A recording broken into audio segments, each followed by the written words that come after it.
একজন অসাধারণ কবি সাধু ছিলেন। তিনি কর্ণাটকের মুদনুর নামে এক জায়গায় জন্মগ্রহণ করেছিলেন। তার নাম ছিল দাসিমায়া। উনি খুবই উচ্চমানের একজন তাঁতি ছিলেন। একবার উনি মন প্রাণ ঢেলে একটা অসাধারণ বড় পাগড়ির কাপড় বানালেন। সেটায় খুব সূক্ষ্ম সব কারুকার্য ছিল, যেটা বানাতে তার বহু মাস সময় লেগেছিল। উনি ওটা নিয়ে বাজারে গেলেন। কাপড়টা এতটাই মিহি আর এত বড় ছিল যে কেউ দাম জিজ্ঞেস করারও সাহস পেল না। উনি কাপড়টা বিক্রি করতে পারলেন না। তারপর উনি তার ওই সুন্দর পাগড়ির কাপড় নিয়ে ফিরছিলেন।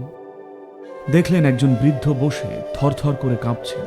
উনি দাসিমাইয়ার দিকে তাকালেন আর জিজ্ঞেস করলেন, ওই কাপড়টা আমায় দেবে?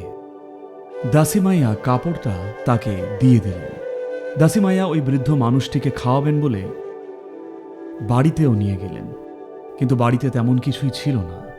তাই তার স্ত্রী বিপাকে পড়লেন। তুমি অতিথি এনেছ, তোমাকেই খাওয়ানোর মতো যথেষ্ট খাবার নেই যে। দাসিমাইয়া বললেন, যা আছে তাই রান্না করে সেবা করো। আসলে ওই বৃদ্ধ মানুষটি ছিলেন স্বয়ংশীল। উনি তার আসল রূপে এলেন আর এক মুঠো চাল সৃষ্টি করে তার বাড়ির যে শস্য ভাণ্ডার সেখানে রেখে দিলেন। তো সেটা হয়ে গেল অক্ষয়। তার সারা জীবনে ওই ভাণ্ডার আর কখনোই খালি হয়নি। সারা জীবন ধরে উনি এটা দিয়েই অসংখ্য মানুষকে অন্ন দান করেছিলেন।